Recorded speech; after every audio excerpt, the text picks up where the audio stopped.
There are a variety of methods of testing the starting and charging system available today. Many times they involve checking each component individually. Battery, alternator, starter, all separately. With those methods, the interactions of these components are not tested as a system. Consider the technique of testing the entire system at once using the ElPower script written by Andrey Shulgin. The script automatically analyzes the battery current and the voltage across its terminals, providing a comprehensive report on the battery status, alternator, starter, as well as other high-power electrical consumers. It is simple to record the signals necessary for analysis. Connect the black alligator clip from the USB Autoscope 4 power cord to the negative terminal of the vehicle's battery. The measuring adapter is then connected to input number 1 of the USB Autoscope 4 and, using a small alligator clip, connect to the positive terminal of the battery. Connect the APPA32 amperage clamp to input number 4 of the USB Autoscope 4 and select the 600 amp range on the APPA32. In the USB oscilloscope program, choose Modes, ElPower, and then place the clamp jaw near to the main power wire coming from one of the battery terminals. Orient the amperage clamp so the polarity is correct, so the direction of current flow is measured correctly. It does not matter if the positive or negative cables are clamped. Perform the zero calibration until the signal from the amperage clamp is in the middle of the red zone on the oscilloscope screen. Start the waveform recording, then close the jaws to surround all the wires coming from one of the battery terminals. Turn the high beam headlights on for 3 to 5 seconds, then turn them off. Turn the key to the key on, engine off position, wait for a few seconds for the fuel pump to shut off, and start the engine.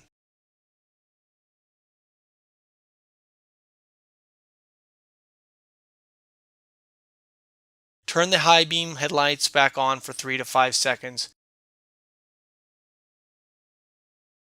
then turn them off.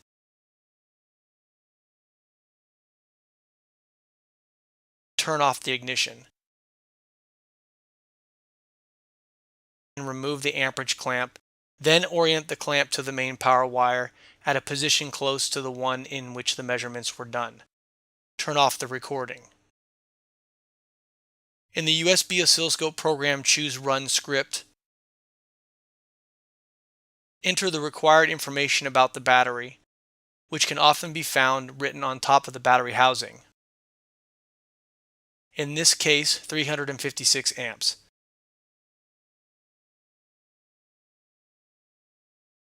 And press OK.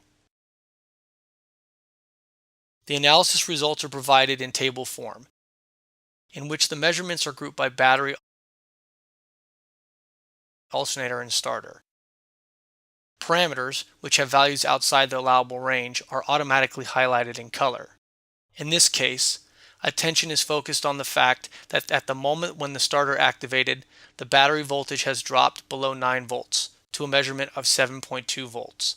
It is considered undesirable if the voltage dips below 7 volts, as it may cause problems starting the vehicle as well as problems with the electronics. What was the reason for the increased voltage drop? Residual life of the battery is 94%.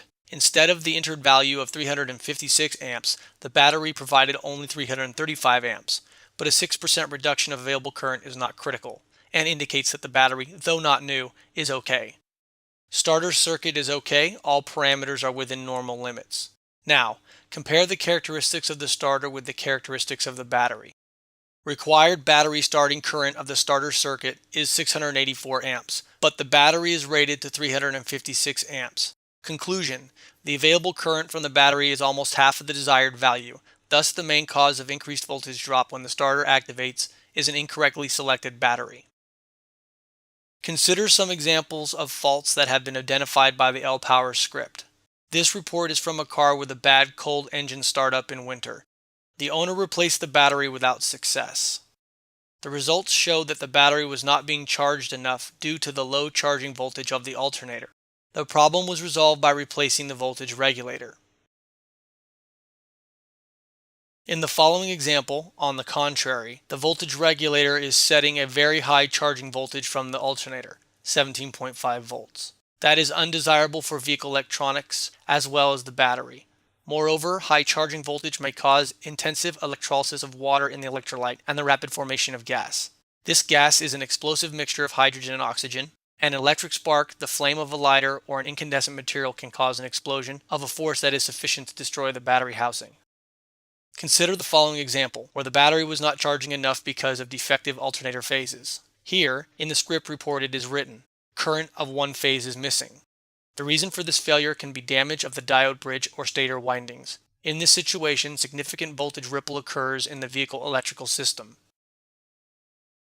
In the following example, the diagnostician's attention is focused on the fact that the starter is not able to consume sufficient current from the battery. As a result, the starter will not get nominal power and it will crank the engine poorly. The owner of this vehicle requested diagnostics after a battery replacement did not solve the problem.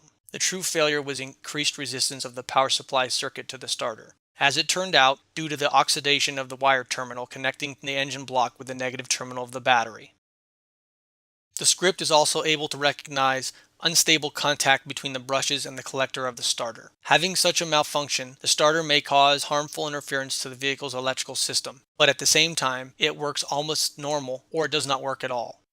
It should be noted that other problems will look similar, such as loose wires and worn contacts of the solenoid relay of the starter.